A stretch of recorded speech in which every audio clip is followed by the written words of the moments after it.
Yeah. We here. Yeah, man. I'm really gonna be messed up if I don't get this laptop plugged in.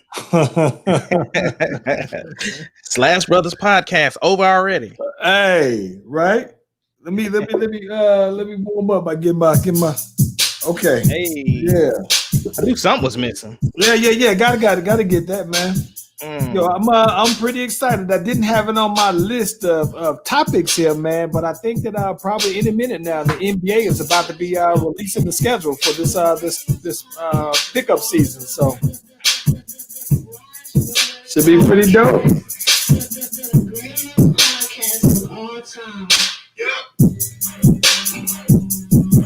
Yeah, man. Hey, with the week, listen, man, you got big day here on Sunday though, bro. How the week been? You about looking ready on that? Yeah, man. I'm ready. Like, man, it's one of those things, bro. It's like it's been a long time coming, and you know what I'm saying. I think that with anything else, it's one of those things you want it over with because you're so excited, but at the Yeah. same time, it's that anxious, nervous. You know what I'm saying?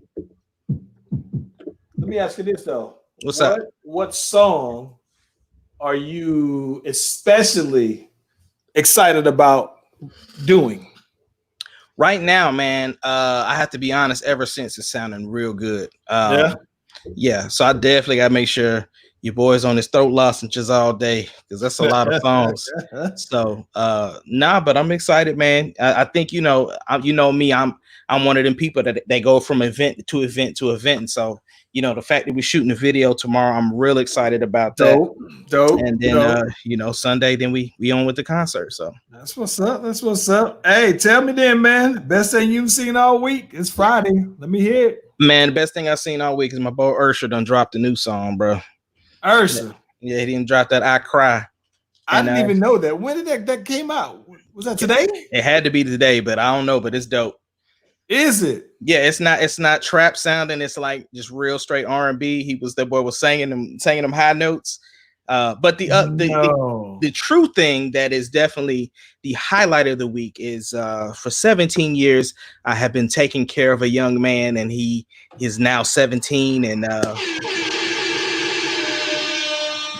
that is super dope, bro. yeah, the Prince Yeah. Ahmad Kennedy II is 17. Yeah. That's dope. That's dope. Yeah.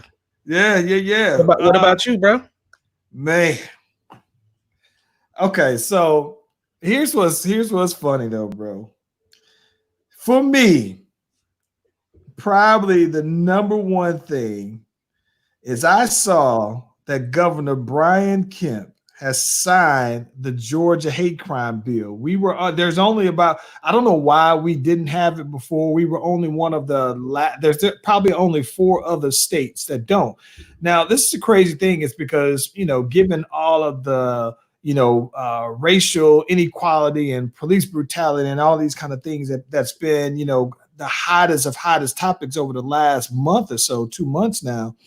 That was actually something that was introduced to our house probably sometime like a year ago, right? Yeah. And so to see that, I don't know that it would have been, maybe it would have been passed either way, but I can kind of tell that the pressure of the climate right now made it more of an urgent thing, though, bro. So I was pleasantly happy with seeing that, though, bro. That was real dope. Let me tell you what's crazy. So the foodie in me, right? Yeah. Now, I don't know why this sounds so good, but I saw that there is a pizza that's a ramen noodle pizza, right? So now let me tell you why this works out for me. Because I love ramen, right? I love hot pot. I love pho. I love just noodles in general. Like every time I go out to Florida, there is a ramen noodle. I stay out in Delray Beach, out in near Boca, and so every time I go out there, they got like 2 ramen noodle places that I go, and usually I'm out there for about 4 days. I probably eat for one of them like maybe 3 times out of the 4 days that I'm out there, though, right? And so it's just super, super, super dope. So I'm looking, and I saw that there's this place in Pizza Hut, Taiwan, I think, where they basically combine um, ramen from this popular Japanese place and then put it on a pizza. They got like the hard boiled egg on it. It got like some kind of other pork on it. And so if you like into like the ramen, the big, faux stuff, they, put the hard boiled eggs, like one of the cool things you would put on there and everything like that though, bro. And so I was like, dog, it made sense. I love pizza, right? I love ramen. I never tried it myself. Don't know if I ever will. I don't know how that would work because I like the soupy. I like the fact that that the soup. I like the broth. But yeah, I saw that, man. Probably one of the best things I didn't see this week, bro. I was like, yo, it's weird, but I like pizza and I like noodles, and maybe those are two things that shouldn't go together, but they sound like they do, and it's only over in Taiwan, though, bro. I say, yeah, I might have to go to Taiwan just to try it out, though, man. Yeah. Real crazy, though, man. Hey, man, a lot of stuff still going on this week. I saw that out in Oklahoma City, though, bro, that they shut down the little state fair out there, man. So I actually had that. That was a later announcement that was coming, man. Your boy had the state fair on lock this year. I was actually going to perform out there. Had a whole hour. Yeah. So I was a little disappointed. I was holding on to that little glimmer of hope because, it's one of those things like they sent us an email earlier, like saying, hey, we're monitoring everything and we just, hopeful that we'll be able to pull the event off. Right. And then about a week, 2 weeks later, we got that email canceled. I was just like, which is sad because also that means that there's not going to be Disney on Ice. So, baby Charlie is not going to be happy about that. She had such a good time last year. Well, this is funny though, man, because of course they're closing it amid, COVID increases and everything like that, right? So I saw that Florida had 9,000 new single day cases, right? Texas had in 72 hours 17,000. So this is the thing that I'm blown away by, right? Because when they always kind of compare it, they was like, oh yeah, it's less likely that you would get it than the flu, right? So I'm just kind of wondering, like, if that's indeed the case, then if there were 9,000 in Florida alone, right?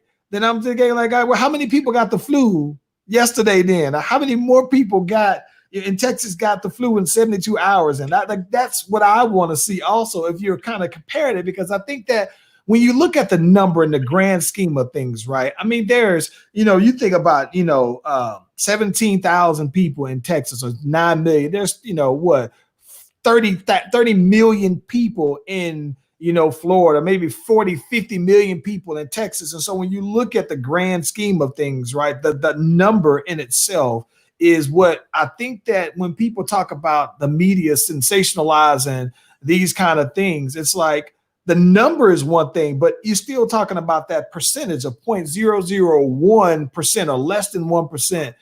And so I don't know, man, but even with that. Hold on, though. But here's the thing, right? So I'm not a conspiracy theorist by any stretch of the means. I used to work in public health. Like that was my job, right? So the thing is that while I understand there has been an increase, which you expected that when you're opening up, you're going to have more people to get exposed. But here's two things you need to remember. Number one, in order for us to get over this disease, more people are going to have to catch it in order to build up immunity to not fight it again. To fight it again. The other thing is this: hospitals get paid for diagnosing with COVID. Sure. So they were told, like, listen, if this and this come in, or if this symptom comes in and this symptom comes in, mark it as COVID, because you get a real nice kickback. The other thing too is that there are a bunch of WWE people that started developing symptoms, became positive. And so Kayla Braxton, which is one of their behind the scenes personalities, she caught it, and then she caught it again. So that whole thing about, not not being able to catch it the second time. Like, it's a bunch of stuff going on, and there has been a bunch of false positive and a bunch of tests that are showing negative. So I'm not saying that there has not been an increase, but I do question the numbers. I question. Okay, so this is the thing that when you talk about numbers, right? So I think that when you think about the numbers, there's no way you're going to be able to know the exact number. Right. I look at that because of this, right?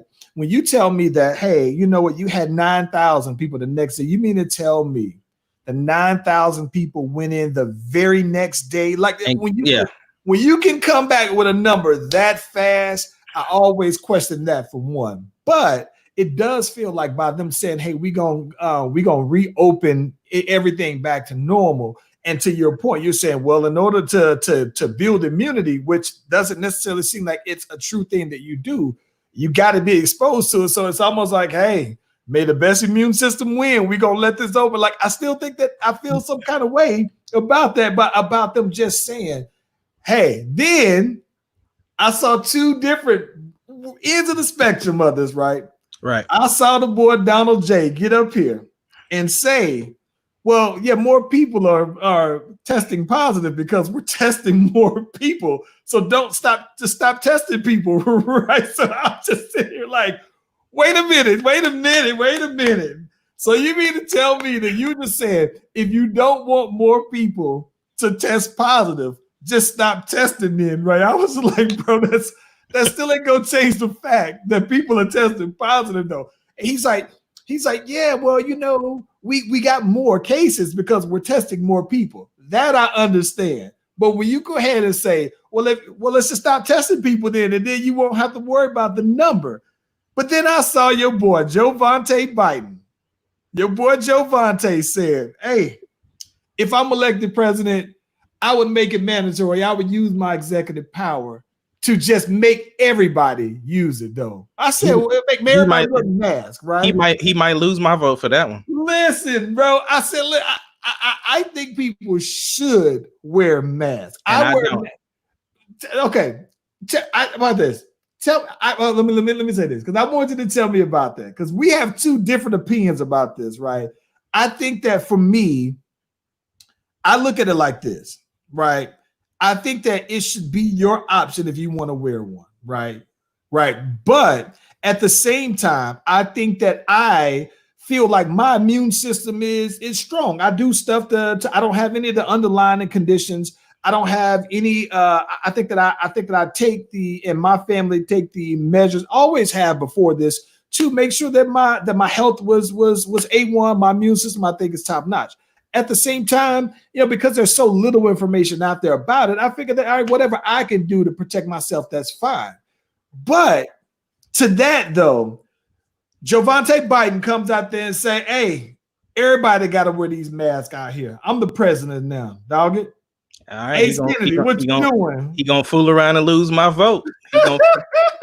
He make that mandatory, bro. What is up with that, bro? Put that mask on. I ain't doing it. I know you got to have at least 3 of the underlying conditions that they said this is targets. I don't care. And that's trying to get rid of you. And that's the reason why I wouldn't wear the mask. Here's the thing, right? For anybody who suffers from asthma, wearing an additional barrier to cover your mouth and nose when you already have problems breathing is not the way to go. Here's my thing. Couple of things. Number one, I only go to a select couple of places anyway. Right. Secondly, I'm not going to be in your face. I'm not going to be in your face. Thirdly, if there is a place where I feel like I should wear a mask, then I probably shouldn't go to that place. Now, for instance, I had to go to the doctor the other day for some testing, and I had to wear a mask there. Okay, fine. I had to wear the mask there. But when it comes to, if there's a place that says, listen, you are required to wear a mask, that I'm just not going outside of the hospital because I have to go there. But if it's another place that I get to choose to go and they're saying you are required to wear a mask to get in here, I just ain't going. It's not for me. And so my thing is, like you said, it should be optional for those that want to do it. Hey, Kennedy. What's up, brother? You say you got asthma and you don't want to have anybody who has asthma understands the difficulty of breathing with the mask on, though. Mm-hmm. Would you rather have difficulty breathing with the mask than difficulty with living Because I'm looking at this and I'm thinking, like, when I hear you, Brother, I get what you're saying. brother. But this is about the understand this. Understand this. No, this is what I'm saying. Ace Kennedy goes out. You at Foot Locker trying to get you the next pair of fly kicks, right? Order You 'em. just by chance. Well, let's just say you got to go through and you order you some. Since you say order them, you got to go return them, right? It's faster. You want your stuff back. For whatever reason, you got to go in the store, right? You are asymptomatic. You're all the way healthy, right? Mhm. You Yeah. go in the Foot Locker. Right. You just by happen, they got some little dust in there, whatever. You sneeze. Boom. That's it. You got another person just like you who's not wearing a mask, right? Mhm. And because you don't know that you have COVID, you just sneeze and this person just inhaled yours in from just you may have walked away. Your mucus, your germs are still in the air. They walk right past you to go look at a shoe, right? So now they just with no mask on, like you, came in and sucked in all your little nasty germs, and you unknowingly just passed off COVID to them. Charles, That's the point of the mask. No. Here's a couple of things. Number one, in that same scenario, I wouldn't sneeze openly in the air. I would sneeze in my sleeve because It snuck up on you. No, ain't no sneak. It's no sneaking up on you. It came out of nowhere. Charles, no. Hypothetically, but you see, Charles, I know what you're saying. I'm saying hypothetically. No, there's no hypothetical in it. I am almost 40 years old. You can't get all over here. It doesn't matter. Here's the thing. Again, every person has the option of wearing a mask. So if that person is choosing not to wear a mask in your scenario, that is on them. So but here's not here going raw dog out here. Listen, you can call it what you want. I'm not wearing a mask. My you thing is, straight drop top, you shooting up the club the whole 9 yards. Ain't wearing no mask. Sarah done told me. My mama done told me. My daddy done told me. Them the three people, if anybody, that can say anything. You have at least 3 underlying conditions. You have listen, bro. I'm telling you, you can add to the list of the people who are telling you, Ace Kennedy, my brother, put your mask on, bro. Ain't doing it. Listen, this thing about it though. The way I look at this. Listen, the way I look at this is that Ace. These things. This thing about this though. This isn't like I guess you could say it's like a flu, but this is manufactured to get rid of people like you. It's a disease. It's something that somebody whipped up in some factory somewhere and said, we're going to get rid of all of the Ace Kennedys. And you out here like, so I'm about to go ahead and take it. No, that's not what I'm saying at all. Here's the thing. Like I said, I worked public health. So a lot of people that's wearing masks aren't even wearing them properly. So they're going to be just as infected if it's going to happen. The thing is that when you're wearing a mask, the moment you take the mask and put it up under your nose, the moment you pull your mask down here, you have basically contaminated yourself. And everybody doesn't think like you. Thank you, Dennis. I appreciate you. It does, because and I'm not worried about. But here's the thing. So why you don't have your mask on? Right, you might not sneeze, but the next person might have sneezed, and you done walked all until they sucking up all that spit. It does not matter. Listen to what I'm saying. It doesn't matter what anybody says about numbers, about what's proven, about this or that. I am not wearing a mask. The only time I'm going to wear a mask if I have to go to a hospital, which obviously I would wear one because I'm in a hospital. But if it's a place that is requiring me to wear a mask, that is an optional place for me to go, then I will not go. I am not wearing a mask. Joe Biden is going to make you wear a mask. He ain't going to make me do nothing. Listen, this is the thing I think is crazy. I think that was crazy to me. Yo, real quick, shout out to the homie Mark. Shout out to Dennis. Shout out to the homie Courtney checking in on YouTube Live. Shout out to my girl Serena checking in as well. All of them over here. You over here dying to these comments over here because I just don't understand how these things, how you fit you almost check the box on every single thing that they say this disease, this illness is targeting this person. And you the poster boy for it up here like this, like it's a yearbook picture, right? Because you do got a picture like this. I remember you having a picture like this, though. Don't have not picture like that. Pull it up. God. Hey, you got a picture like this. I know you got a picture with your hand under your chin. Post it in the Slash Brothers Facebook page. Somebody has a picture of you. It doesn't exist. Your hand under your chin, bro. It doesn't exist. But listen, I get what you're saying. I see people wearing the mask all different kind of ways, though, bro. And I Incorrect. get it And incorrectly. how many people are washing their mask, sanitizing their mask properly, getting rid of the mask after single use? How many people are doing that? So don't Even talk. that, So don't talk even to me. that's healthier than No, you going raw no, dog that's out not here, bro. healthier. That's not healthier. Strap up. You no. When you are doing that, Charles, you are putting the germs on the outside of your mask, then on your face. So don't even talk to me. If people was doing the mask stuff appropriately, then on top of that, as humans, we breathe out carbon monoxide and breathe in oxygen. How are you successfully doing that with a covering over your face? Like, The no, masks stop, are the stop. masks are designed to allow you to breathe out. Okay. Right. But what Like I I'm said, saying though, is that it's not that you cover it up. It's just the fact that you, sir, are walking into the germs that everybody else has. Viewpoint. Like I said, I ain't doing it. Javante gonna make you wear your mask out there in public, homeboy. He ain't doing it. Yeah.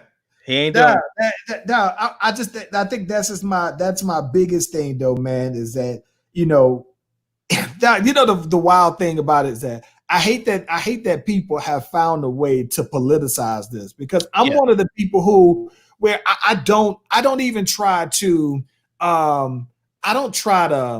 I say it all the time though, bro. I try not to jump on your boy Donald J, man. Mm-hmm. But and watch what he does. But I think that it's crazy to me that all of the states where you've seen the highest number of cases are states where they're Republican-led states for governors, right? Yeah. So it's like you, sir, are very much like an Oklahoman right now, where Oklahoma is probably the only state where every single county voted for Donald Trump. Every single county in the state. So it is people just don't. I mean, maybe someone who's, I don't live in Oklahoma. I visit Oklahoma frequently, right? But I guess I didn't know how much love y'all have for Donald J. But every single state where the governor is Republican had the highest number when they did their reopenings, and still has the highest numbers. I think it's, and you talking about politicizing it though, bro. I don't know, man. I think Ace, you falling into the trap, bro. I ain't falling for no trap. You falling for the trap by wearing the mask. No, man. Yeah, you believe in the hype. I'm gonna be safe if I wear this mask. That's what you're saying. You fall for the trap. I am putting an extra set of precaution out there in front of me, though, man. That's all I'm saying. Good for you, brother. I keep a mask. That's and good I keep 2 masks in my car. Mm-hmm. And when I get done with my mask, I hang my mask up in the thing, because they say germs in general and viruses die at 85 degrees. It's been hot as a hell audition out here lately.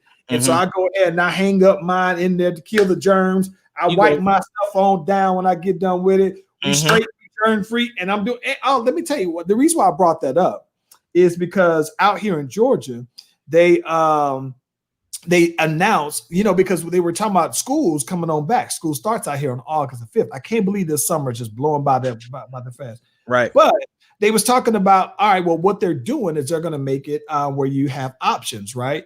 They're talking about, hey, you know what? Some people wanted to, when you had a survey, we took the survey. I was like, when hell, my kid going back to school. So they basically are making it where it's optional, where you can do digital learning, or you can go ahead and do it where your kid's in class. I'm wondering how they're going to do it, if they're going to just have the kids learning the same lesson or whatever. But it's all about, shout out to the homeboy Corey. It's all about being safer, whatever you feel is safer though, man. So I'm hoping that even though you out there raw dogging, that you ain't got Charlie out there raw dogging, that you ain't got Deuce out here going raw dog out here in these streets though, man. But that's been a big thing though here in Georgia, especially given that school is set to return. We got a date, and at least I respect that they said, hey, you know what, given the climate, if you think that you're not comfortable yet, you know what I'm saying, with your kid going back, then this time around we offer the distant learning though. So feel bad for teachers though, man, because I'm wondering that means they're gonna have to do double duty. But yeah, because even Sarah, they're still figuring out the plan here, and it's kind of the same thing, like whether they're going to do physical instruction or whether they're going to do digital learning. And so she would have to do double duty, and that's something they kind of worked through even when the first stuff started kicking off, when they were doing the digital stuff. So yeah, it's definitely it's going to be a state by state decision on how they're going to enforce that. So it's going to be interesting, because I know even when you and I talked about it offline, one of the things that we talked about is some of these parents aren't going to be able to take off work. So how they going to do the digital learning? Like it's a whole thing, man. It's interesting. True. I think that it is very interesting though, man. Let me switch topics on you here, man. I'm gonna throw something out here that I don't think that you had lined on up. I saw something today. This is a Friday kind of thing to talk about. I saw, bro, that the boy Kanye West has signed a deal with Gap to have a Yeezy line at Gap. What's crazy about it is that probably like sometime last year, Gap, Banana Republic, Old Navy, all of them were under the same umbrella. And then probably like sometime last year, they did not sold off, but they did a spinoff where they made Old Navy its own independent brand, basically. Independent company run, it fell out of the umbrella, basically. And Gap at the time was struggling at that point. But as soon as they signed this deal with the boy Kanye, the stock started to shoot back on up, though, man. So it's almost like the boy Kanye is saving Gap, though, bro. I wanted to get your thoughts because I know that Kanye stuff has always been a little bit more on the pricier side. I'm trying to figure out how that fits in with the Gap model, though, man. But the boy Ye is out here doing his thing with them, though, man. I think it's great because of the fact, like, even though his stuff is a little bit more pricier, if you're putting it in Gap, I think it's either going to be that he's going to have a line specific to Gap, or it's going to be an upline version of Gap stuff. So like it would cost a little bit more than what Gap typically sells. Because now that, like you said, they are an independent company, they get to make those decisions. Whereas before they were under that umbrella and had to follow a specific model. So now that they are branching out as their own entity, I think that Kanye's line is going to do well. I mean, you look at all of the other celebrities that are having affordable clothing lines, you know what I'm saying? As far as he's concerned, as long as the shoes keep selling, that's where he's going to make his money at. But then being able to, use a different type of quality to then go into the Gap, it's just going to do nothing but just bring more awareness to his stuff, because then you're going to get some Kanye commercials. You're going to probably have some Kanye music attached to it. Like it's so many directions that you can go. And Kanye has always been such a innovative businessman, so this is right in par with what he typically does. I think that one of the things that I immediately thought about when it came to him is that, like, I've always thought that Kanye was like wow extra trying to do the edgy stuff, right? Because like you when he first did when I saw his fashion show, it looked like he just had pulled a bunch of folks from the homeless shelter, though, bro, and just had them out there with the holy stuff or whatever. And I guess I've never been that impressed with the clothing. Maybe it's because this stuff is so pricey that I would never see myself buying it anyway. So I think that his price point or whatever it was, like, I don't think that you're going to see a $500 Kanye sweater in Gap. Maybe you can, maybe I'm tripping, but I don't think that Gap's prices are that much. But I thought that one of the things that stood out to me, though, man, is that I've always thought that Kanye West was trying to ultimately do a Kanye version of Polo, right? Because like he was always Mr. Polo on all of his older stuff. When he was talking about in his interview with Sway on the big house Sway and everything like that, he was always repeating like, it ain't Ralphie though. It ain't like Ralph Lauren was the standard. And so I look at this where Gap is an American brand. It's an all-American company.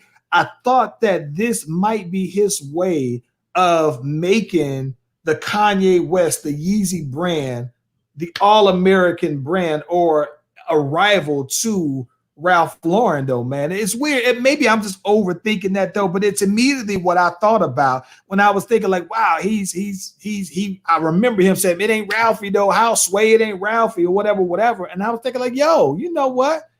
He might be there, though, man. Like, it's almost like, when it comes to music, like this might be your distribution here to become that Ralph Lauren, though, man. So that's the part that I'm mainly interested in, though, bro. Yeah, I think it's good for him, to just, he's, trying to stay innovative, man. Like he's always trying to think. Nobody believed it. Like Nike didn't believe as much in him as well. You know what I'm saying? Which is why he switched over to Adidas. And so, I can't knock him, man. I think it's gonna be pretty successful. He gonna have that Yeezy mask, and you're gonna be wearing that mask.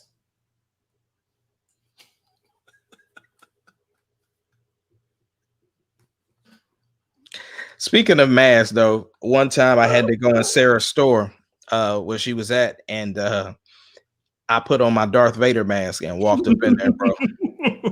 And it's a full, bro. It's a full helmet, and like it even has like a speaker in there, so you can sound like Vader, bro. This little kid in there was so scared. His mom was like, "It's okay, it's okay," and Sarah was like, "Y'all see what I got to deal with." Let me ask you this though: Is it just the front facing mask, or is it the whole helmet? It's a full helmet. The whole helmet. Listen, I would wear it every time I went to the store, bro. Like everybody would be like, "There go Darth Vader again." I would every time I'm in Kroger, bro. Listen, here's the crazy thing is because when I walked in, because masks are so, are the thing right now. Some girl just looked at me and just turned around like it wasn't nothing. Like it's like, oh, okay, cool. Well, there you go. You can wear the Darth Vader mask every time you go on. You have to go on out, man. You keep your germs in there, and the Darth Vader and the Force, the dark side of the Force, can protect you there, homeboy. I'm good. I'm straight. Mission, there you go, man. It solves that way, though, man. Yeah. Hey, so this is one thing I think that is that's kind of interesting, though, bro. So let's run it back. Let's run it back because last Tuesday. We were talking some real heavy stuff, and you was getting real spicy talking about Tank versus Tyrese, right? Yep. So I had the research department go out and take a look at this. They better got the right stuff too. Listen here, man. Let's talk about this, though, man. I said I think Tyrese will win. Now, let me put the caveat out there because I personally like Tank more, but I'm trying to remove my biasness from there and I think that Tyrese is the bigger artist, right? Set aside the acting, set aside whatever. If you just focus on the music, I think that he is the bigger individual artist, right? See, and that's where you're wrong already. Because okay, well, tell me where your numbers come in for the research department. You said you was gonna pull your own because I got the research department numbers. And I just want to make sure that because you said Tank would win, that you can go ahead and support that. Because I got the numbers from the research department right here. So what I'm saying is this, right? You're talking about artists. So Tyrese doesn't really tour like that. Tyrese does very spotty tours, whereas Tank tours year round pretty much. So the thing is that for the relevancy, Tank is the bigger artist. When you're talking about because Tyrese is going off of his filming numbers. That was one of that is the reason why TGT broke up, was because of the fact that Tyrese thought he was bigger than everybody else in the group. Let's talk these numbers though. Let's talk the numbers. Let's go talk these numbers. You want to go Tyrese first, or you want to go Tank? Go. No, you got the numbers research department. Let's go. Tank's number one song was When We, right? Number one song. That was of all of his songs that he's had. It was the only song that he had that was the number one song on the R&B. That's incorrect. Billboard Top 100s. He has Please Don't Go as number one. No. Number one. Yes. Okay, my bad. I'm looking at the numbers wrong. It is. I got that. Scratch When We. It's Please Don't Go as his number one song. Okay. When We, I believe, also was a number one on the R&B Billboard R&B. Next Breathe. Okay, so let's talk about Next Breath. Next Breath. That's if that's what you want to count that one. So it's a number one. When you're talking about that, I want to count that one. It's a number one. It was a number one? Yes, sir. Back in 2012. I don't even remember. How does Next Breath go? I don't know. Boy, if you don't go somewhere, man, what are you talking about out here? Okay. Bro, you said we're going off numbers. Let's go. Hold on. First of all, let's take it back. Because even though he got When We and Please Don't Go, his most popular song, I believe, we would agree, is Maybe I Deserve. It's a toss-up between Maybe I Deserve or Please Don't Go, because he typically closes with either one of those. Now, I'm gonna be honest with you. I forgot about Slowly. It's probably one of my favorite songs by Tank, though, bro. On the first album, and I was just like, yo, I'm not gonna say I was sleeping on it, but I do remember. You know, this is the funny thing I remember about. I remember when Tank came to Colleen, right? Mm-hmm. And I remember Tank came to Colleen, and me and the homie Randy was going there, and somebody, I don't know where, I forgot where he needed to show it. But they was like, where he did the show it, but they was like, yeah, Tank, they needed some security people to be on the stage. And I was like, I was going to go ahead and go do it or whatever. I didn't do it. But the homie Randy wound up doing it though, right? And I died laughing because this is when I found out that Tank ain't about this tall, bro. He probably about... I opened up for him. I've seen him. He probably come about to my chest, though. He's real small. But what was funny is I remember... He had all these girls, and this, I think, man, Tank had to be like in his 20s then, though, right? But at the time, he had all these older women that was out there. They was just gawking, they was screaming. I think he was performing with his shirt on, and so the boy Randy is on stage over here, just trying to keep the women back a little bit, just like, you got to watch your hands up. Never had this security, and Randy's probably the last person that'd be qualified to do security, though. Had him up there with some small black T-shirt, bro. But I remember Tank did Slowly, and it went crazy. I mean, maybe even more than I deserved, though. He did Slowly, though, man. He had all these old girls up there, just about moist out there, though, homeboy. Dying laughing, though, man. So Slowly is more. He had Heartbreaker. Mm-hmm. All right. Sex Music. These are songs that I think were just either singles or songs that charted at some point, right? Yeah. Yeah. Emergency. Mm-hmm. Dope video for that, by the way. Celebration. Can't forget. I Can't Make You Love Me. Even You My Star.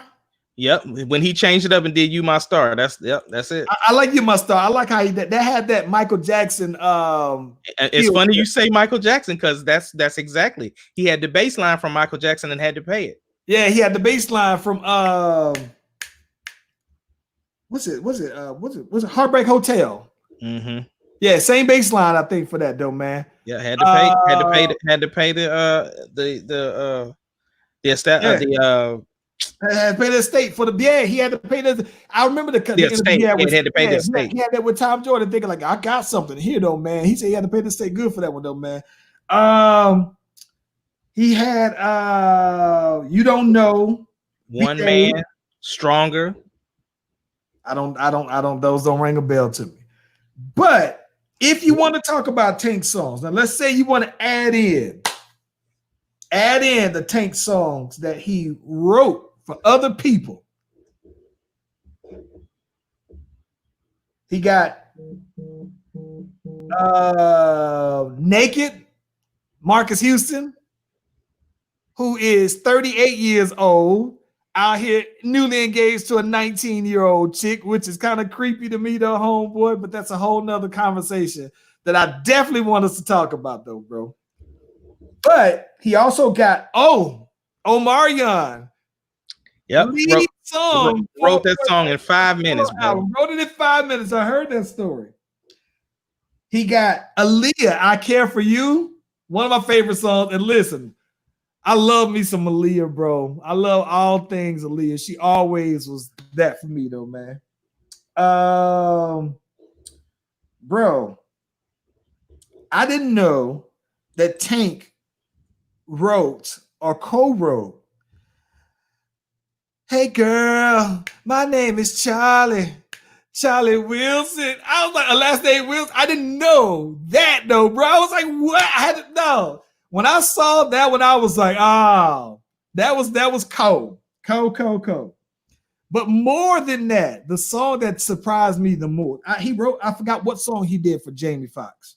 Yeah, because he used to sing backgrounds for Jamie and Genuine. Yes.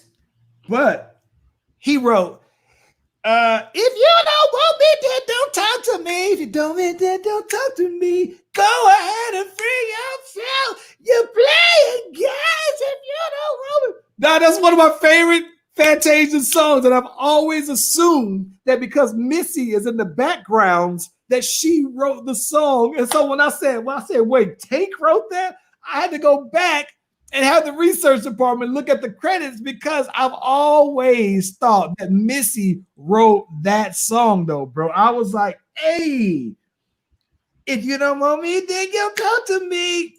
Cold. That one, of all the other songs that he did, that one is probably the one that impressed me the most. Now, what am I missing as far as what he wrote? What else you got for these Tank for Tank? He wrote some stuff for Chris Breezy. He wrote some stuff for Tyrese. He wrote "I Wanna Be" on Chris Brown for Graffiti, which was nominated for a Grammy as well. I thought that, I don't know why, but I thought he wrote Chris Brown's verse on Deuces, but I just didn't see that one from the research department. But I could be wrong. Yeah, I mean that's the thing, man. It's like it's crazy because I know Eric Bellinger, because see the thing is that Tank used to be a part of the Underdogs, and so the Underdogs used to do all of that music from that time frame, like you said when Omarion was real popping, and like the Underdogs used to produce all this stuff. Surprise to me, produced a lot of these Tyrese records that we're gonna get into. A lot of them. I was like, yo. And did you see Tank in the Dreamgirls? Yeah, but I wasn't like that. Hold on. I'm saying that because the Underdogs produced the music for Dreamgirls, and so he was a part of the writing stuff as well. Listen, bro. I love some of the songs, man. You know who? So the Underdogs did oh, bro, he did. We gonna get on this. He did "I'm Trying" by Omarion, bro. I'm trying to act like I don't want to be you, like okay, walk away. See, you don't. I'm not hating, but that's slightly cool. I mean, like, it's not bad, but it's slightly cool though. Lately by John B. Change Me by Ruben Studdard. Oh Nah Donnell Jones. Sideline Ho by Monica. Yep. He wrote a lot, man. He wrote a lot for Omarion. I get that, but I'm saying we talking about, all right. So if those like, I get that he's wrote a lot of songs for a lot of people, right? But it's a lot different though, man, when you're talking about writing hit records. So I get that he's wrote a lot of great songs for a lot of people. But I'm talking about, like, I'm not seeing #1 records that he's wrote. So I'm not. They're good songs. Charles, see, okay. Again, like, I think you be forgetting when we have conversations what my points are, because I told you from the day that I brought it up, you're going to pull probably more #1s from Tyrese. And like I told you, when it comes to song selection, it's the popularity vote that's going to count when it comes to these verses. So the thing is Tyrese has some songs. He has some great songs. He has about 4 songs that would really kill. But Tank, his relevancy and the stuff that he does is going to carry him in the versus battle. Sweet lady, would you be my sweet love for a lifetime? I'll be there if you need me. I only did that because I didn't want us to get hit by these Facebook people who said that we noticed your singing sounded like Tyrese and there's copyrights on that. They ain't gonna copyright us for that. they gonna move right on past that. Listen, Tyrese had first song coming out the gate, Nobody Else. That was number 12 on the R&B charts. Very first song. Sweet Lady was #1, written by the very talented Jonte Austin. He had Lately, classic song. I was just listening to the radio that came on the other day. Then he had, between that, He Can Help Me Be the Best Man I Can Be. You talking about some begging in a video from men? I ain't seen that level of begging in a long time though, bro. So then we got I Like Them Girls. He got What I'm Gonna Do, Just the Baby Boy, How You Gonna Act Like That, produced by the Underdogs. He got Signs of Making Love, classic. Also produced by the Underdogs. He got this is when it starts to kind of fizz off a little bit. All right, because he had the Brat feature. What do you like? A whole lot of foreplay. Remember you get it started. Like sometimes they can say all night long. Down. All right, he got the song that he had with Snoop Dogg on the Black Rose album, Dumb Ish with Snoop Dogg. Mm-hmm. He got Shame with Jennifer Hudson. What? Yeah. He got Nothing on You, Too Easy. He got Stay. Stay is fire, bro. These is recent. These are the recent Tyrese's, right? Not the old ones. He came out with One and Turn You Out back in 2006. Dog, I'm looking out for these songs. That's like if he had to pull 20 from the tuck. Those 20 songs that he got, those 20 are songs that I just think of when you say these are the Tank songs. Now, granted, if Tank's playing some songs, I think that people who know Tank wrote for other people, he'll have a lot of those where you'll be like, dang. But here's the thing, though. I'm not even talking about the songs that Tank wrote for other people. There is songs on the Savage album that go hard. The Sex, Love, and Pain album go hard. Sex, Love, and Pain 2 go hard. I know. So this is what I'm saying. This is how I feel. Like, I know what you're saying, and I agree with you that if you were talking about an album, for starters, Tank has way more albums. Tank was cranking out some albums at one point where he was just cranking them out like rap albums, right? And I get that. I understand. I'm a bigger Tank fan, so I understand. Charles, here's the thing, though, right? This is what I'm trying to get you to understand. Versus battles are populated by the fans of those artists. So if Tank is telling you, I'm going to do a versus battle with Tyrese, his fans are going to show up. So okay, so what I'm saying is the playing field is leveled. Because no, it's not, because I don't. This is the reason why I say that, though, because I think that when I think of someone who, so you think you're a diehard Tank fan, so you know all the people who he could have wrote songs for, all of that stuff. You know about all. Some people are saying, listen, I'm just a diehard fan of Tank's music who don't know his songwriting background. And for that casual fan, I just think that even still, like, don't get me wrong, I just think that right now, in terms of music, right now, right, to me, this is the one thing that I think that's incredible about Tank, because I think that right now, right, 2019, I think Tank is probably more relevant music. He very much is. It's not even his music, it's his social media presence, is everything. Right. But I think that he's more relevant now than any other time in his career. Because when I got with the research department and I'm looking at the Tank albums, and what's crazy about it is, right, whereas I look at Tyrese, right, and I see that Tyrese music starts to fall off a little bit more.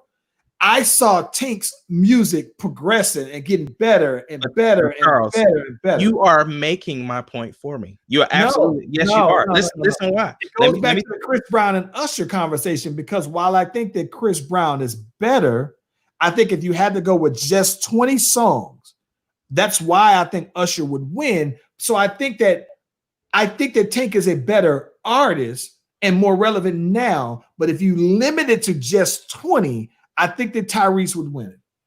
No, this is now back to my point, which I was trying to make. So the fact that you said his music has progressed, right, and that his relevancy is that he is more relevant right now is exactly why I said Tank would win. Because for those fans that have followed him from the beginning, from the Maybe I Deserve and the Please Don't Go, all the way until When We, his fans have grown, have increased. So the thing is that, like you said, Tyrese, he's more so known now for being a movie star than he is for music. So the thing is that the last big relevant song that he had was Shame. That was the big song. That was the one that went across multiple, like multiple billboards, not just R&B and alternative. Right. So the thing is that with Tank now, Tank has established a social media presence, and also Tank has tapped into the younger market by doing the trap style R&B. So the thing is that with his relevancy, plus the fact that his music has grown, he has more fans. And so again, when we're talking versus battles, there are people that just watch versus battles, but the majority of people that watch versus battles are there to see that particular artist. Agreed. Now, so here's the thing. Both Tank and Tyrese have similar fans. But the thing is that with Tyrese not being so much invested in music, who basically said his last album was the Black Rose album, Tank is still progress. Tank put out 2 quality albums back to back, and his songs have hit so hard. When We and Savage alone, those 2 albums alone got hits. So I'm just saying, I get what the numbers are saying as far as how many Billboard charts and this, that, and the other. But Nelly proved that just because you got them Billboard charts, they don't mean that they chart well amongst the public. That's what I'm trying to say. I guess what I'm saying is this, right? When I look at that in terms of, all right, what songs are they going to put out when they play them? I just think that I agree. This is my thing about it. What I hope that Tank don't do, right? And what I hope that Tyrese wouldn't do. Like Tyrese songs, I think that they are what they are, right? Like there are some songs where you can listen to, like this thing, I think. If when you were a big Tyrese fan, right, because musically he hasn't been as relevant, you might think, oh, okay, what on this album here that he had, I like these particular songs, right?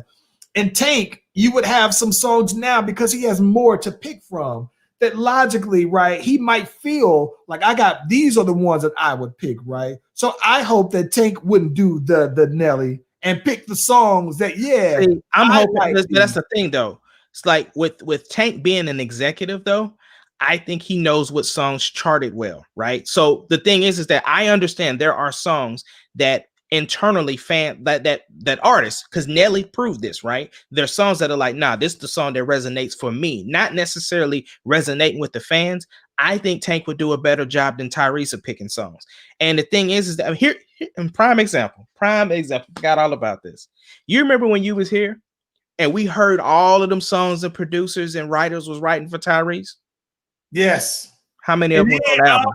And that is a good point, because here's the thing about it. On that video that he has, there were some songs that were some bangers. It didn't make the album though, and not remotely. No, and that's the thing about it. And this is my thing.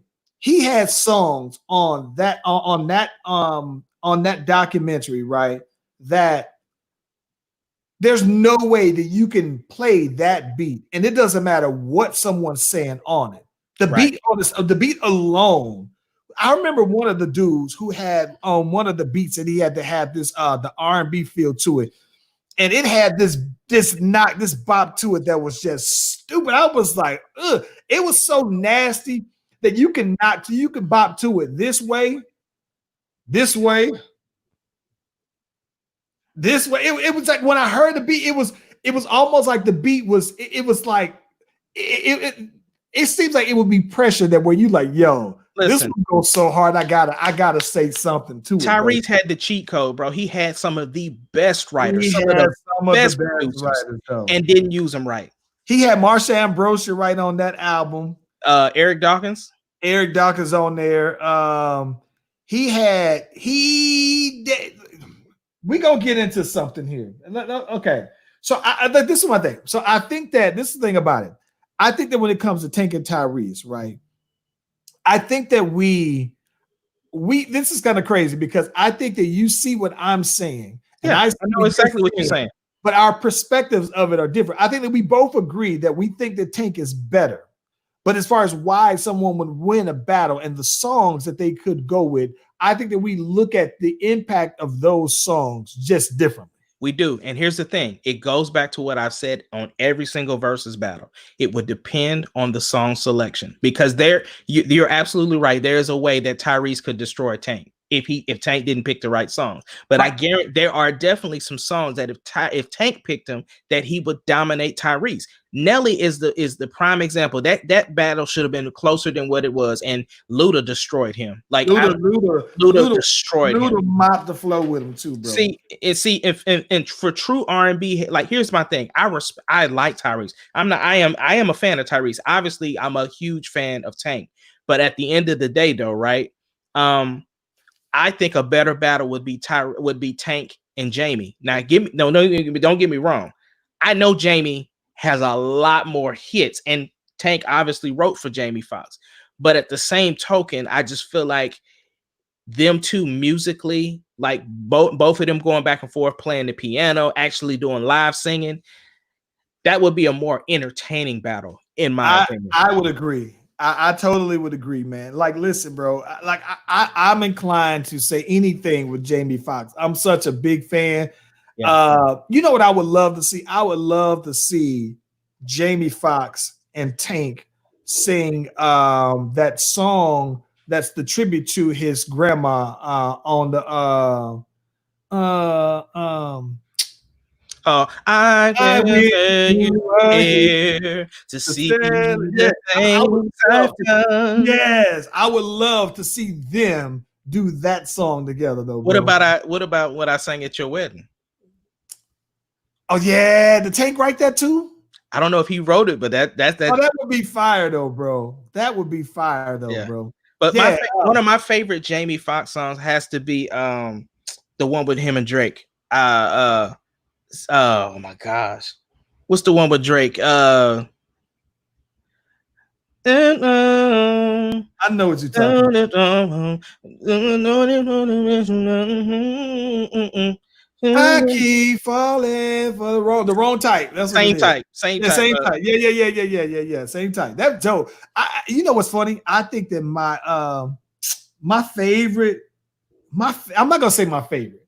One of my favorite ones is I love her because she got her own. She don't need none because she get that alone.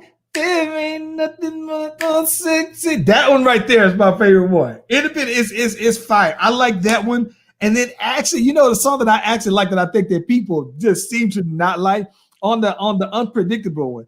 And my favorite one is like I had one too many drinks and ended up at the embassy with this girl I met from Tennessee. It was a one night extravaganza. I think that it is just like, because when I listen to the song, I can very easily see a visual for it the very first time I heard it, though, bro. But that whole album, though, Unpredictable, I can play it all. It is one. Now, that's the one thing we need to do, bro. We need to have a listing of the top 10 no skip albums, bro, that you just played from song all the way to one first song all the way to the end, never having to skip it at all, though, bro. So here's what's funny. So one thing that we didn't get into, right? Mm-hmm. Speaking of verses, Jadakiss, Fabulous, coming up on Monday. And you, sir, don't seem to be excited about it. What's up with that, man? Listen, bro. It ain't for me. Here's my thing. For anybody that likes, you know, the New York rappers or whatever like that, I get it, but it ain't for me, man. I guess I'm just more of a. I mean, it's hard for me to even say I'm a South rapper, you know, that listen to the South more. But bro, I cannot listen to a whole Fabulous album, and I can't get past Jadakiss and that laugh ad lib, bro. I just can't do it, man. It ain't for me. Oh my gosh, listen, bro. So this is one thing I think that's crazy about Jadakiss and Fabulous, right? Mm-hmm. So I think that Jadakiss is going to win. I'm going to just say that off the top. I think I got Jadakiss in a landslide, provided that Jadakiss does not play the lock stuff, right? That's group stuff to me. That's not the and not to say that has to be the different caveats, because then you can bring up your records with Biggie. You can bring up all of these others, Bad Boys. I'm talking about just Jadakiss albums, right? Here's the thing I think that I find very interesting. Got this from the research department. I want to toss in my thoughts too. I think the thing that's interesting to me about it is that, to me, Fabulous is probably one of the last New York rappers that stood the test of time, because Fabulous' first album came out in 2001, right? And Fabulous has been on tapes and songs since like 1998 is the first time I think I remember hearing Fabulous, all right? So he's been around for a long time. And I think that it's crazy to me that it's not to say that he's not, like, it's not that he's irrelevant.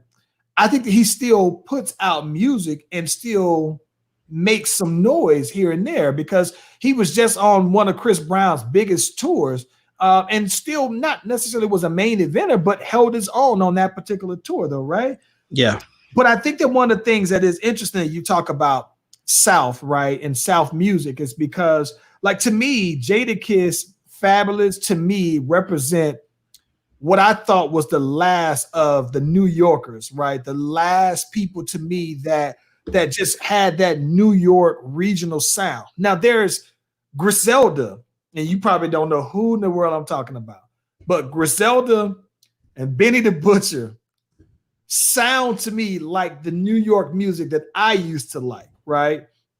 But what I think is funny to me though is that when I listen to Jadakiss and Fabulous, I also they're reminded me of a time where, as a down south MC, when it was still kind of not frowned upon, but it was almost like I was rapping at the time when Fabulous was coming on. So I've always looked at certain rappers like their peers, right? Like it's like Fabulous was one. Now I'll get where I'm going following with this one. So I also remember a time where, you know, it's like everybody looked at Jadakiss and Fabulous like they're rappers. They're MCs, MC. Like Jeezy is what I think a Southern rapper, like you're one of your favorites or whatever. Though they are like the equivalents of those to New York. But these rappers that are also around when I remember when it was like, you know, when the down south wave came, and right around then is when I think that Jadakiss and Fabulous, they kind of fell back, and I don't think that they've been as relevant, because I don't think that Jadakiss has stood the test of time as far as staying current. Now, while current sounding, with that said, they did come out with Jason versus Freddie, and I thought that it was dope. And for what I love about what they do, they don't try to sound like down south rappers like I think most people do.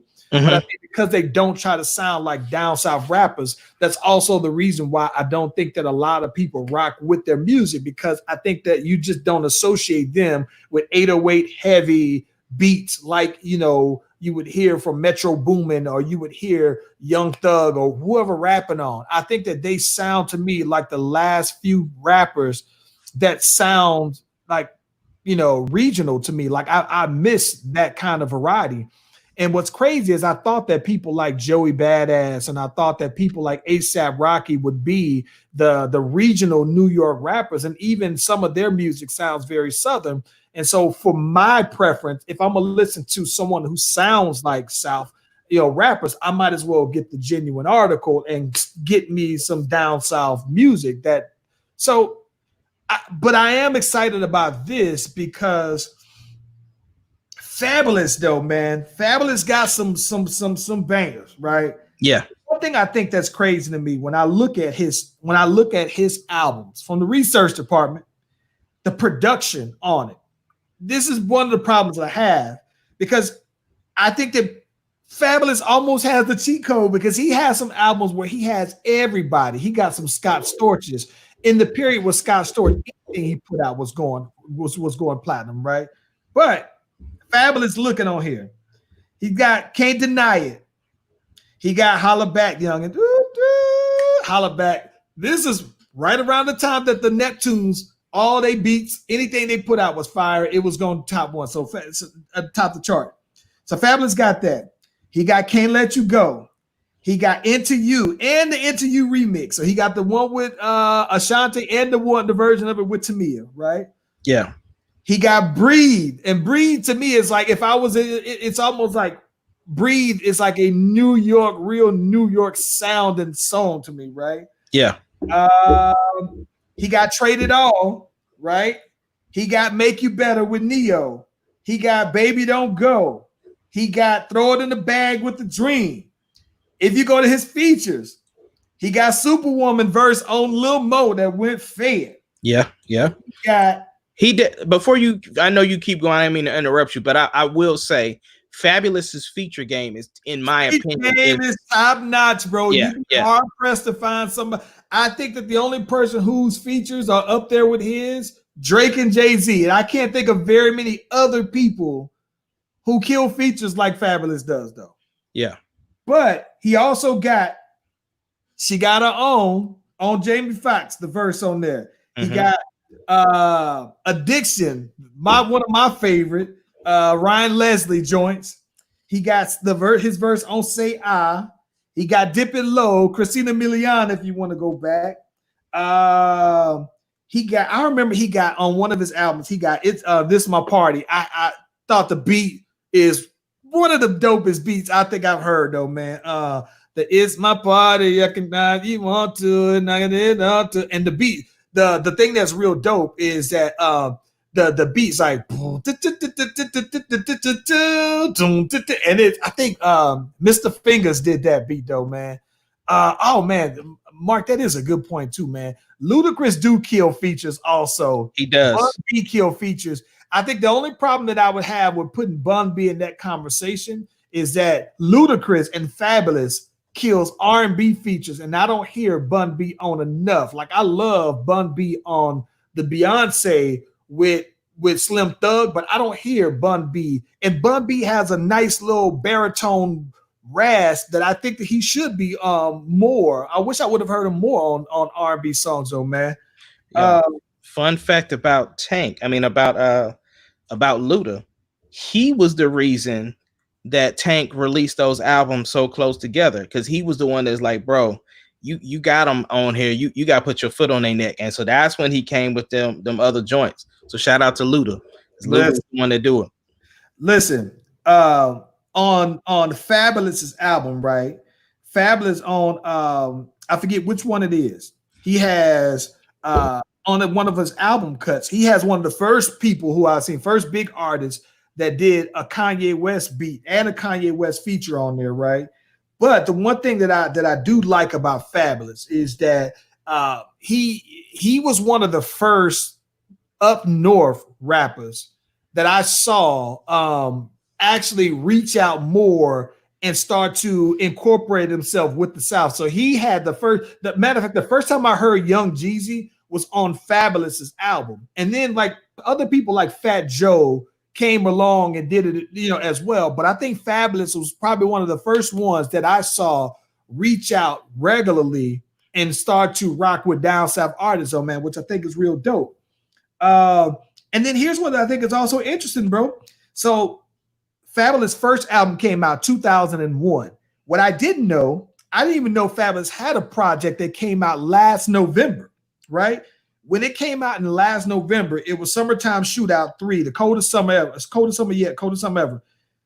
It actually charted at number 3 on the R&B and hip hop on Billboard, which I thought was crazy because I didn't even know that he even had it on now, but it still just tells you how relevant he still has to be to put out something in 2001 and then to put out something in 2019 that still charts, though, bro. So let's talk about the boy Jadakiss, though, man, because this is where it's a little dicey, bro. You said that you can't listen to Young Jeezy. I mean, not Young Jeezy, golly. You say you can't listen to a whole album of the boy Jadakiss, of the boy Fabulous. Jadakiss, right. You feel the same way. I mean, here's the thing. I, as an artist, recognize them as some talented brothers. You know what I'm saying? I'm not hating on their music. I'm not hating on anybody that likes their music. But for me, they're like, I know that they got bars. I know that they can spit. I know they do all of that. But their voice is annoying to me, bro. Here's what I think is crazy, though, bro. As crazy as it is Jadakiss more known for hot verses versus hot songs? Because when I'm going down the list, and I can only think of when I go through his songs, right? Mm-hmm. on Kiss the Game Goodbye. First Jadakiss solo album, right? He had Knock Yourself Out, Neptune beat, right? He had We Gon' Make It, which was dope. He had Put Your Hands Up, probably one of my favorite songs, right? Now, mind you, when Jadakiss first came out, all of his albums have debuted very high. But the first Jadakiss album, when I heard that Jadakiss was gonna go solo, I was like, oh snap. So production-wise, he came out and he's been on Def Jam. Actually, I think he came out on Interscope when Interscope was popping, right? So this is also 2001 when Fabulous comes out in 2001. But Jadakiss had the bigger anticipation, I think. But for that particular album, he had those as his 3 songs. But I still remember him being bigger for verses. Like he's had some dope bars and dope things to say. But I'm just thinking like whole songs. Ugh. So then fast forward, Kiss of Death come out 2003. And he had Why with Anthony Hamilton. He had Time's Up. And then he had You Make Me Wanna with Mariah Carey, which I don't think that anybody even knows how that song even goes, right? And it's a song with Mariah Carey featured on it, right? But the 2003, The Kiss of Death, the production on it, it's the who's who. It's literally is the cheat code. It's like I'm looking at the album's production, and there's no way. It's a surefire that you got these producers, and I can't imagine you not. So charting wise, all of his albums have charted well. So he actually had The Last Kiss was the last Jadakiss solo album that came out, and he had By My Side that came out. Now I remember when that album came out, Jadakiss was trying to be a little bit more laid back on the flow. It was more ladies' man. And to be quite honest with you, it didn't work for me. And I say that from the standpoint of that, you know, and I'm talking a whole lot because I guess I'm the hip hop head on this topic. Yeah. But when I'm listening to it, it didn't quite work considering that it was such a big layoff from when he did that second album to The Kiss of Death. And then, of course, fast forward, you know, he did, the Freddie and Jason jump with him. But I'm talking about just Jadakiss solo stuff. I'm not talking about Lock stuff. I'm not talking about Deep Lock stuff. And then for that matter, I'm not really talking about his stuff that he did on the Rough Riders anthem and everything like that. I'm talking about just the Jadakiss. And the list comes short. And to be honest with you, I think that, you know, Ludacris, when he did his thing, he included songs that he just did verses on, right? Mm-hmm. And I get that, you know, if that counts, it counts. But I think that when I look at it overall, though, bro, I think that Fabulous just has, even though you can't listen to Fabulous for a full song, he has full album. Full album. Yeah. I mean, like I said, I think Fab is one of the, like, his features is just bar none. You know what I'm saying? And I think that he goes super hard on features. It's just that, like, just trying to listen to a whole Fabulous album, it just got annoying to me. And again, I know the dude is tough. You know what I'm saying? I know both of them are dope, but if you're asking me, the casual fan in this particular instance, I'm going with Fab just based upon a preference right off the top. Jadakiss said, who really the best rapper since Big ain't here? Y'all know the answer to that when Kiss isn't here. So when you see me, don't ask me nothing about us, and definitely don't ask me nothing about. It's one of my favorite lines. But I think this is the thing that's crazy to me. So when it comes to Fab, right, I think the one thing that I respect is that even given those albums and all the songs that's charted, he still has way more mixtapes while being a signed artist than he actually does albums. I think he has series of mixtapes, and his soul tapes are put like this, bro. His soul tapes are probably one of the main reasons why I couldn't see myself, even back then, when you put out tapes, they were just for sale. And the only way you would generate revenue from it is that you would do tours with it, you would do shows or whatnot, or, you know, you would basically use that as like anticipation for your next project, when people would be thinking like, oh, well, if this mixtape is dope, his album got to be fire. Well, I think that even as Fabulous kind of, as his music grew, I thought his mixtapes were better than his albums, to be quite honest. But it was also because when I listened to his soul tapes and when I listened to his mixtapes, like his mixtapes were sounding like albums, though, bro. And I was just kind of like, all right, well, you might as well put these out as albums, though, man. It's probably one of the reasons why, seeing that I produce pretty much all of my own music, I couldn't see myself writing that much content and then just saying, all right, that's just it's free. Like, nowadays you can stream stuff now and you still see some residual for it, but I don't know. It's gonna be. I'm gonna definitely be locked in because, like I said, oddly enough, the only one I haven't watched was the John Legend and Alicia Keys one. But I wasn't missing nothing. It don't sound like it was missing something. And listen, the boy Dennis said he got Fabulous taking this one as well. I think that Mark also, but Dennis he said he got both of this top 10 lyricists. I don't know, bro. I mean, you know, when someone say my top, that's always subjective. I got to be honest with you, man. I don't think that I got either one in my top, not top 10. Well, they're definitely not in mine. But again, I'm not a rapper or somebody that listens to rap like that. So they wouldn't make my list. But yeah, man. I'm gonna be honest. If we talking about top, now I'm just thinking off the top of my head, bro. Like, I think I even got Drake above both of them, bro. I got Mystical above both of them. Hey, listen, man. That is not a slight, bro. You might I like Mystical, bro. Something, bro, because I gotta be honest with you, man. I think Mystical is so underrated, though, bro. Listen, bro. I'm gonna be honest with you, man. That got me thinking, though, bro. I think that I don't know that Mystical's in my top 10. But I'm not mad that if you say you got Mystical over them, though, bro. See, that's what I'm saying. Like, you talking to somebody who's, I'm not quite like Mrs. Venus with the men, you know, Mr. Top 40. I'm not like that, but Mystical, just like, that's just my childhood. You know what I'm saying? And the fast flow, him and now, because even Twister, I like Twister, but I don't know that I have him above Mystical. And so it's weird. Like, I don't even know my list, because I mean, I know Jay is in my list. You know, I think because of the fact that I know people might have wrote some of Drake's bars, I don't know if I have him in it like that. Even though I like Drake. Let me see something here. I'm gonna say this. All right. Dennis, this is good because I want to acknowledge these comments because the comments is lit on over here.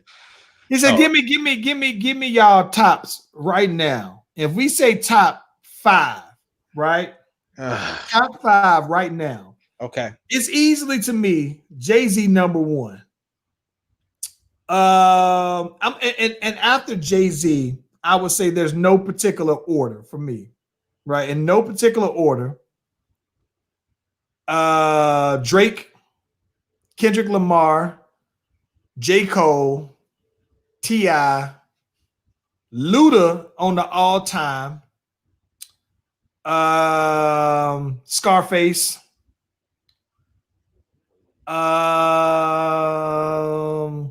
me personally, what most people probably won't agree with, Fiend from No Limit. I like Fiend. Fiend from No Limit is one of my all-time favorite rappers, bro. LL, Busta Rhymes. That was in my 5. My 5 is Jay, Mystical, yeah, Busta, oh my gosh, Kendrick Lamar, and my 5th would probably Andre 3000 is in my Andre 3000 is in my top 5. But now that I think about it, yeah, Andre 3000 is in my top 5. And then and probably Drake. I mean, even it's hard. It's hard because of, like I said, if I'm just talking about the delivery aspect, Drake. So yeah, I think that for me, bro, it's interesting though, man. We might have to do an official list. We got to, but I can tell you that I don't have Fabulous. I just think about that, bro. I don't have I might be able to comfortably say that I don't have, and we're talking about, and I'm not even talking about my best rappers of all time list. I'm talking about if we're talking about just lyricists list, right? Then I don't have them in my top 20 lyricist list. And I know for sure that they are probably even first. Wait a minute. Okay, hold on. I take that back.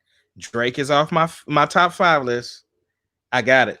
It's who? Jay, Eminem, I Mystical, forgot all about Eminem, Busta, bro. and Kendrick Lamar. That's my You 5. you got Mystical still on your top 5 lyricists of all time. Yep. Yeah. Oh man. But again, I've given my my bias about it, so I'm not.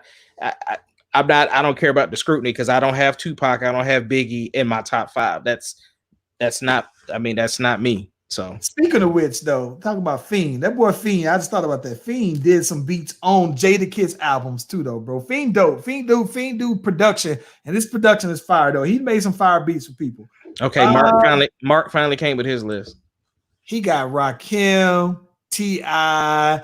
Now this was crazy to me. I only like Zero in doses, bro. Like I like Zero in just a little bit. Can you sprinkle just a little bit? Sprinkle a little bit of Zero on mine. Only a little bit. He said I'm extremely biased. Yeah. Big Daddy Kane. I'm high.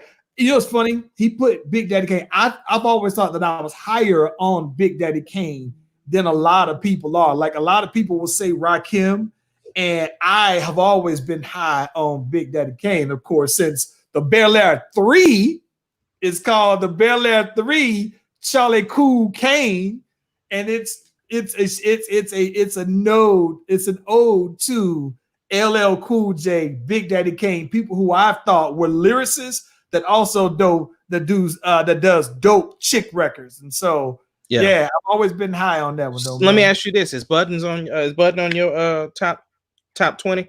No, Ice Cube is though. Okay. Mark just said the Ice Cube is. If I had to think about it, I'd have to come up with it. But listen, bro, my top 20 list is it's like with everything, it's subjective. But I think that like the people who I say are my top, like this, like I'm gonna be honest. If I did my top 25, MC Hammer is in my top 25. I literally was gonna ask you about that. For MC real. MC Hammer is in my top 25, and I'm gonna be honest. Even if MC Hammer is in my top 5. No, MC Hammer is in my top 25 lyricists, right? Yeah. But hold on.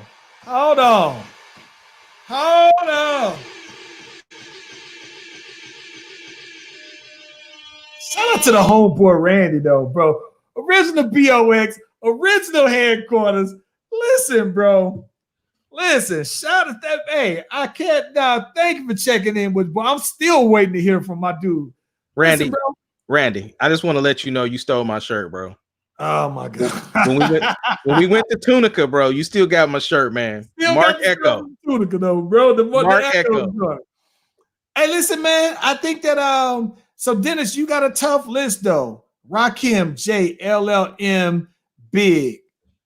Big Daddy Kane. And then I didn't even get into Nas. I've never been as high on Nas as a lot of people. I've always been real big on Big. I got to break down my list because now that I think about it. And another question for you. Where do females get into your conversation? Or is that a separate list? No, because I'm going to be honest. If I was doing a top 50 rappers of all time, Nicki Minaj is in my top 50 rappers of all time. I have Brad above her. I'm gonna go a step further, bro. I think Nicki Minaj is the best female rapper of all time, bro.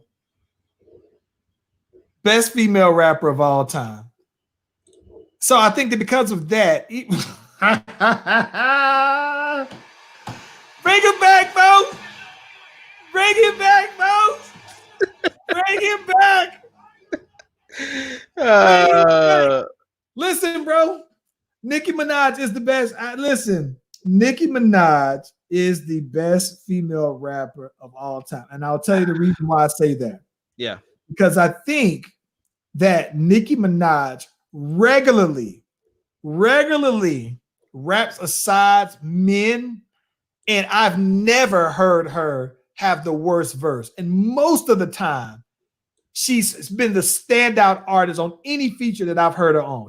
I think that she's regularly killed everybody who I've ever seen her on the track with. You'd be hard pressed to tell me a song that Nicki Minaj is featured on where she didn't completely kill the other artists, though.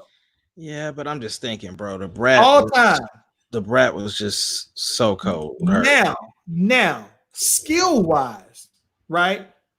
I think the brat probably has better skill than Nicki Minaj, but I think Nicki Minaj is the best female rapper of all time, though, bro. Overall, best of all time, though. I gotta do a list, a formal list. I always laugh because you know what? If we were talking about best rappers, while I got Andre 3000 in my list, right? Mm-hmm. I surprisingly, my boy Damien, it drives him crazy. But I think that Big Boy is in my like top 50. And most people just sleep on Big Boy because Andre 3000 is such a unicorn.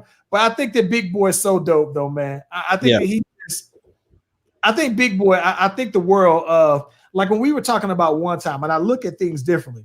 We were talking about like, who do you think have the best flows, not just lyricists, but the best style? I think that Snoop Dogg has one of the best. Snoop Dogg has probably one of the best flows in rap.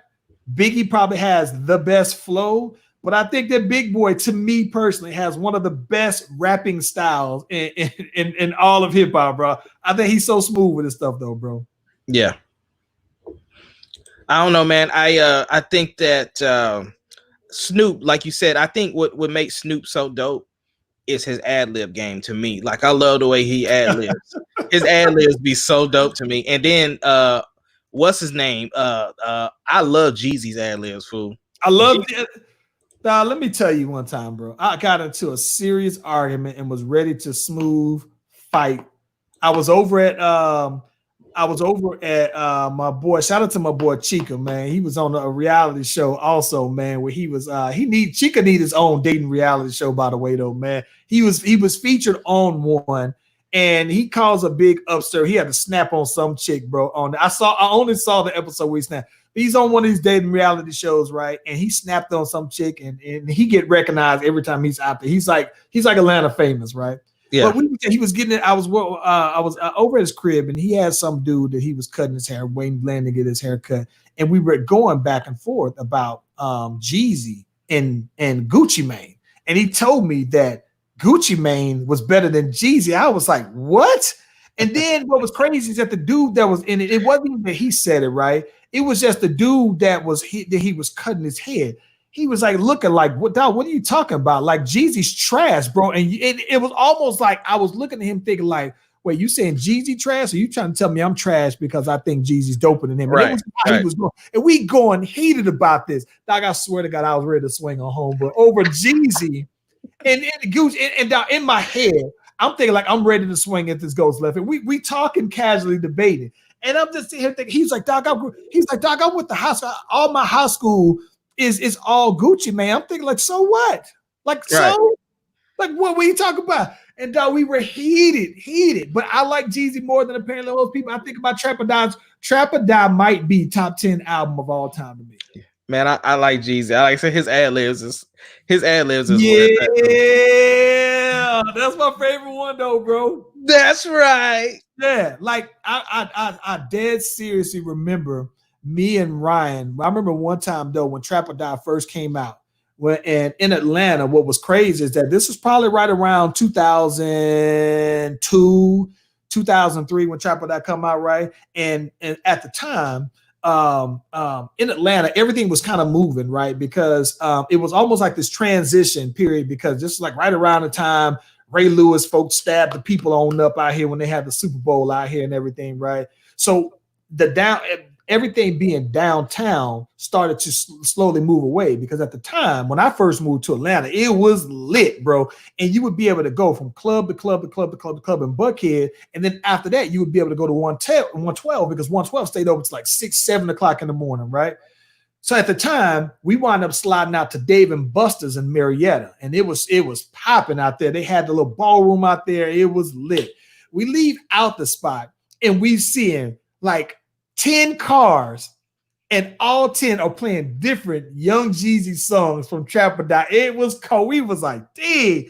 And I just remember Atlanta just being so on fire behind Trap or Die, though, man. It was probably it may have been, was it 2003? It was like 2005, but it was like right before, I think, or right around the time that crunk music was popping, but Jeezy was like the alternative to that. And it was, all the people who I knew in Atlanta just was so loving it, though.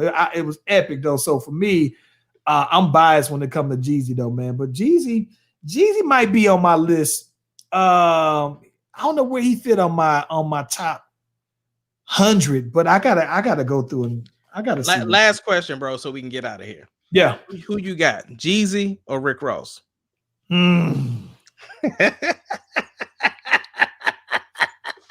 Whoa. Okay, before you answer that, would you think a better versus would be T.I. and Rick Ross?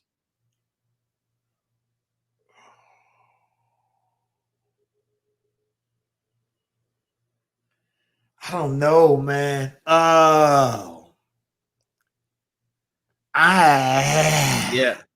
Give you something to think about for Tuesday. I can't doubt. Yeah. So look, man, this is y'all homework. Huh? Go ahead. I die. Listen.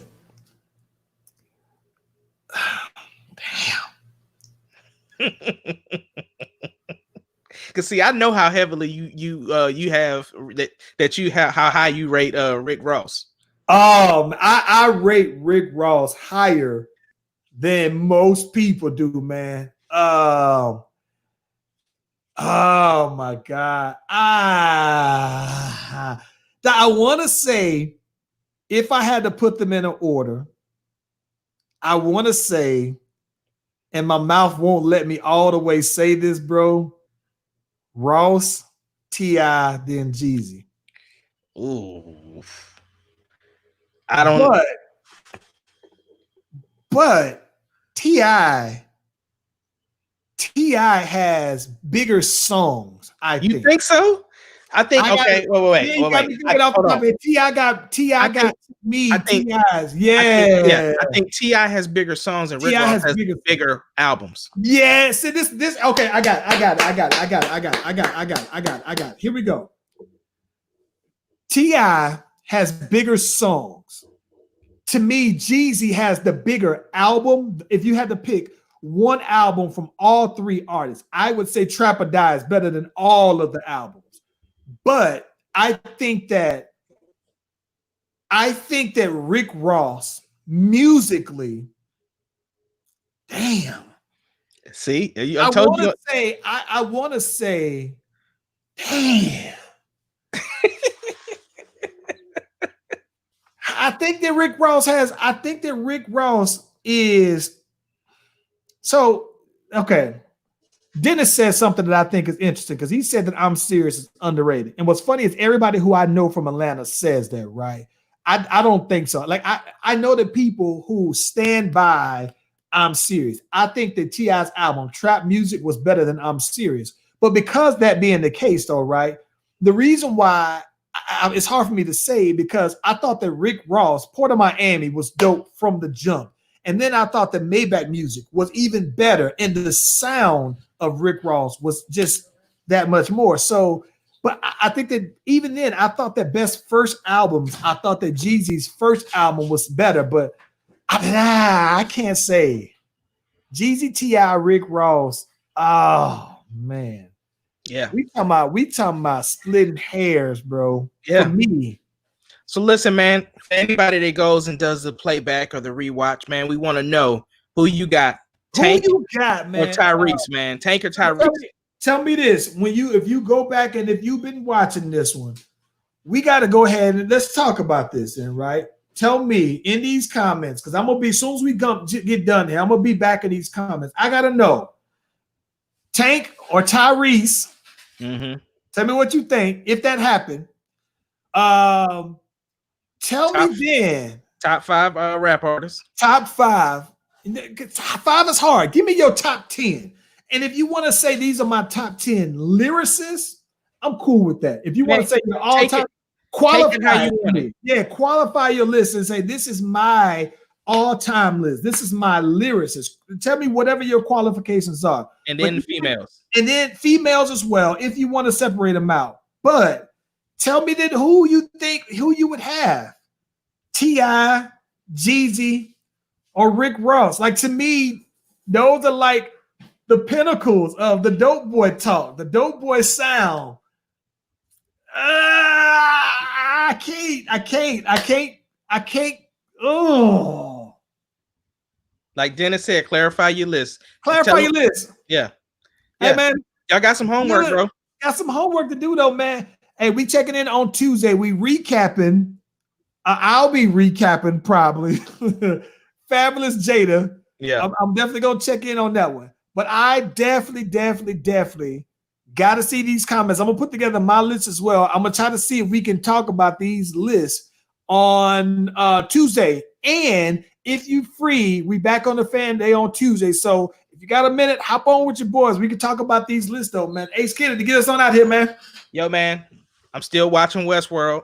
And like I told y'all, this Sunday, if you have never listened to your boy, stop by and come check me out. Listen, even if you stop by for 1 or 2 songs, just stop in, man, leave a comment, share the video, give your boy some love. It's the easiest thing that you could do is just pop on for 2 minutes, share it, leave a comment. That's it. Help your boy out. Ace Kennedy live in concert. I'm gonna be there live. Yeah, I'm gonna be there for the whole time. Yeah. I'm gonna be doing a watch party from it myself as well. So I'll be there. The boy yes. For Marks and ladies, bring the pennies. Yeah, throw it at the computer screen. Do it whatever you want to do. You hold on. Are you performing number 19 here as a no, number 17? I'm not 17. Doing number 17. Ooh. Nah. All right. Listen. Hey, man, I'm happy for you, though, man, but I'm going to be doing my own watch party for your stuff, though, man, so I think it's going to be lit. I'm happy for you, though, bro. Yeah, man, we love y'all. Hey, Slash Brothers, we out to stay, man. One love.